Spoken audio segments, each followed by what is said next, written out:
दोस्तों Korean pop industry ने जैसे आंधी की तरह पूरी दुनिया को अपनी चपेट में ले लिया है। ये सिंगर्स इतने ज्यादा फेमस हो गए हैं कि दुनिया के सभी फेमस सिंगर्स इनके साथ काम करना चाहते हैं। ये के पॉप सिंगर्स बिल्कुल परफेक्ट दिखते हैं, स्वर्ग की परियों की तरह बिल्कुल एक साथ डांस करते हैं और इनके हर गाने वर्ल्ड वाइड हिट हो जाते हैं। अब इन्हें देखकर मैं खुद सोचने लगा था कि यार एक इंसान इतना ज्यादा परफेक्ट कैसे हो सकता है, लेकिन यार फिर मैंने कोरियन और इस $1 बिलियन के पॉप इंडस्ट्री का असली सच जाना, ऐसा सच जो आपके भी रोंगटे खड़े कर देगा। इस चमक धमक और खूबसूरती के पीछे ये के पॉप सिंगर्स एक बहुत ही डार्क ट्रुथ को दुनिया से छुपा रहे हैं। ऐसा सच जिसके बारे में सुनकर आपका इन परफेक्ट सिंगर्स को देखने का नजरिया बिल्कुल बदल जाएगा। अब भाई लोग BTS के ग्रुप को आखिर कौन नहीं जानता।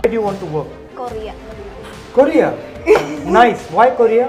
यार BTS आर्मी। फिर चाहे ये लड़कियां किसी छोटे गांव में रहती हो या फिर बड़े बड़े मॉडर्न शहरों में, BTS आर्मी ने इंडिया के साथ दुनिया के सभी लड़कियों को अपने पीछे दीवाना कर दिया है। लेकिन ये लड़कियां नहीं जानती कि BTS के ग्रुप में एक और लड़का हुआ करता था जिसे बेरहमी से सिर्फ इसीलिए निकाल दिया गया क्योंकि वो उन ब्यूटी स्टैंडर्ड्स या डिसिप्लिन को मैच नहीं कर रहा था जिस तरह के डिसिप्लिन ये के पॉप आइडल बनाने वाली फैक्ट्री चाहती थी। अब जरा सोचिए, आपने मेहनत की है, आपके पास दुनिया भर के टैलेंट है और आप अनलिमिटेड पैसे और फेम से सिर्फ एक कदम दूर है, लेकिन तभी अचानक एक सूट पहना हुआ आदमी आता है और आपसे हर वो चीज छीन कर चला जाता है। जिस चीज को पाने के लिए आपने बचपन से मेहनत की है वो एक सेकंड में आपसे छीन लिया गया। ऐसे सिचुएशन में आदमी सुसाइड नहीं करेगा तो क्या करेगा? और सिर्फ इतना ही नहीं, अभी तो इस कोरियन पॉप मैन्युफैक्चरिंग इंडस्ट्री के बारे में मैं ऐसी बातें बताने वाला हूँ जिन्हें सुनकर आप शॉक्ड रह जाएंगे। तो बस बने रहिए वीडियो में एंड तक मेरे साथ। दोस्तों आजकल नए के पॉप ग्रुप्स ऐसे निकल कर आ रहे हैं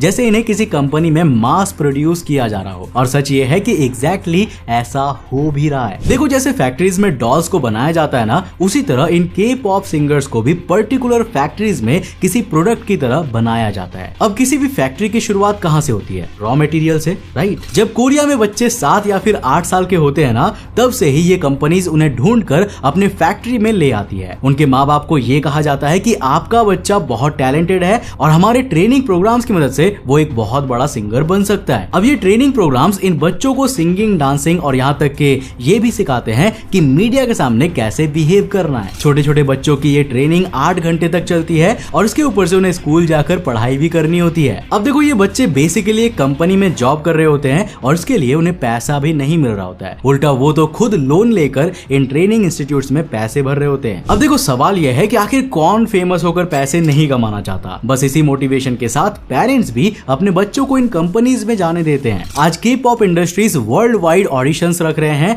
ताकि टैलेंटेड बच्चों को पूरी दुनिया से अपनी कंपनीज में लाया जा सके। और हर महीने जैसे ये टैलेंट यंग पे यंग होता जा रहा है, एक बहुत ही नया के पॉप बैंड जिसका नाम न्यू जीन्स है, उसकी एक मेंबर सिर्फ और सिर्फ 14 साल की है। अब जिस तरह से इन मेंबर्स को स्टाइल किया जाता है ना, आप इनकी एक्चुअल एज सपने में भी नहीं बता पाएंगे। और तो और इतनी कम एज में के पॉप स्टार बनने का मतलब है ट्रेनिंग कोर्स को और ज्यादा कम एज में ज्वाइन करना। अब देखो ऐसा लग रहा है ना जैसे कुछ सालों बाद माँ बाप बच्चा पैदा होते ही उन्हें यहाँ पर भेज देंगे एक प्रोडक्ट बनने के लिए, लेकिन यहाँ पर उनकी भी गलती नहीं है। शुरुआत में ये ट्रेनिंग कैंप्स बेहद ही अट्रैक्टिव लगते थे। यहाँ बच्चों को खाने से लेकर रहने की हर एक सुविधा दी जाती थी। साथ ही साथ ये बच्चे जो सिंगिंग और डांसिंग के लिए पैशनेट है उन्हें प्रॉपर ट्रेनिंग भी दी जा रही थी। अब सुनने में ये परफेक्ट लग रहा है ना, लेकिन एक्चुअल में अब ऐसा बिल्कुल भी नहीं है। ये बच्चे बहुत बड़े बड़े लोन लेकर यहाँ पर ट्रेनिंग ले रहे हैं। ये कंपनीज भी अपना बहुत सारा पैसा इनके ऊपर लगा रही है जो आगे चलकर वो इनसे वसूलना भी चाहती है। जब फाइनली इन बच्चों की ट्रेनिंग पूरी हो जाती है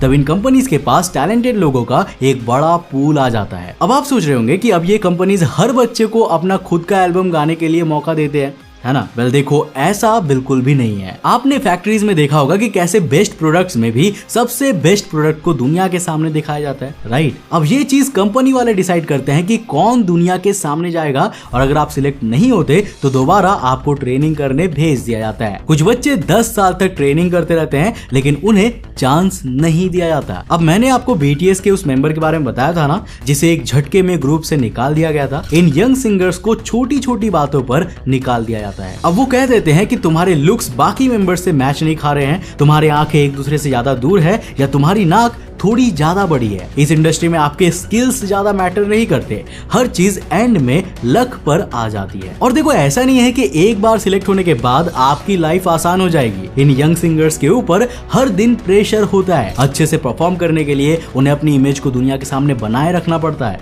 यहाँ तक कि वो किस तरह से बोलते हैं, कैसे दिखाई देते हैं या कैसे चलते फिरते हैं, इस पर भी उन्हें ध्यान देना होता है। उन्हें पता होता है कि ये कंपनीज उन्हें एक झटके में बाहर निकाल सकती है। यहाँ तक कि वो अपने सुपीरियर्स को ये तक नहीं बता सकते कि वो आज बीमार हैं। अब देखो एक बार जब ये के पॉप सिंगर्स फेमस हो जाते हैं ना, तब इन्हें अपनी इमेज बनाकर रखनी पड़ती है। अंदर से चाहे वो कितना ही डिप्रेस्ड क्यों ना हो, बाहर से उन्हें हमेशा हंसते खेलते हुए दिखाया जाता है। ये कंपनीज उन्हें इंसानों से ज्यादा प्रोडक्ट्स की तरह देखती है। अब जो प्रोडक्ट उन्हें ज्यादा पैसे कमा कर देगा उसे सबसे ज्यादा रिस्पेक्ट मिलेगी। इस बीच उन्हें फर्क नहीं पड़ता कि आप मर रहे हो या आपको कोई दूसरी प्रॉब्लम्स आ रही हो। ये नए और यंग आइडल्स हर दिन अच्छा सिंगर और अच्छा डांसर बनने के लिए मेहनत कर रहे हैं, और वहीं ये कंपनीज उनका ही पैसा लेकर ये होप कर रही होती है कि वो सक्सेसफुल बन जाए और उन्हें और ज्यादा प्रॉफिट कमा कर दे। अब दोस्तों आपने अक्सर ही के पॉप आइडल्स के कॉन्सर्ट्स में देखा होगा कि सभी सिंगर्स बिल्कुल सिंक में डांस कर रहे होते हैं। हर चीज, उनके हर डांस मूव्स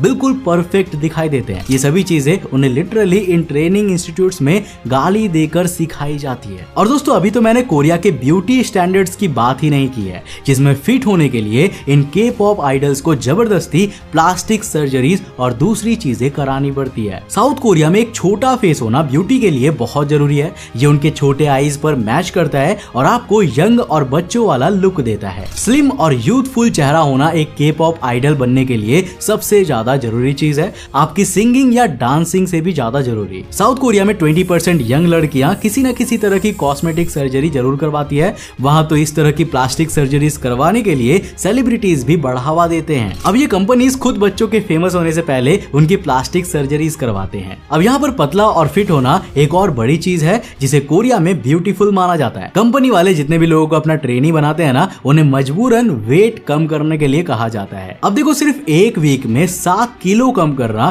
कितना हार्मफुल हो सकता है, मुझे आपको बताने की जरूरत भी नहीं है। और अगर आपका वेट रिक्वायर्ड वेट से 200 ग्राम भी ज्यादा है तो आपको तुरंत डाइट पर जाना पड़ता है। अब दोस्तों असली प्रॉब्लम यह है कि इस टॉर्चर को झेलने के लिए ये यंग सिंगर्स और डांसर्स खुशी खुशी मान भी जाते हैं। जैसे कि मैंने आपको कहा कि किसे शोहरत और पैसे नहीं चाहिए भला, लेकिन बदकिस्मती से इतनी मेहनत करने के बाद भी ये गारंटी नहीं है कि उन्हें ये पैसे और शोहरत मिलेगा या नहीं। अब दोस्तों अगली बार जब आप किसी के पॉप आइडल को देखें तो उनके पीछे काम कर रहे इस डार्क इंडस्ट्री को भी जरूर देखिएगा। दोस्तों मुझे उम्मीद है कि आज की वीडियो से आपने कुछ नया जरूर सीखा होगा। अगर सीखा तो इस वीडियो को लाइक कर देना, अगर चैनल पर नए हो तो सब्सक्राइब कर देना। मैं मिलता हूँ आपको नेक्स्ट एपिसोड के साथ, तब तक के लिए बाय, जय हिंद।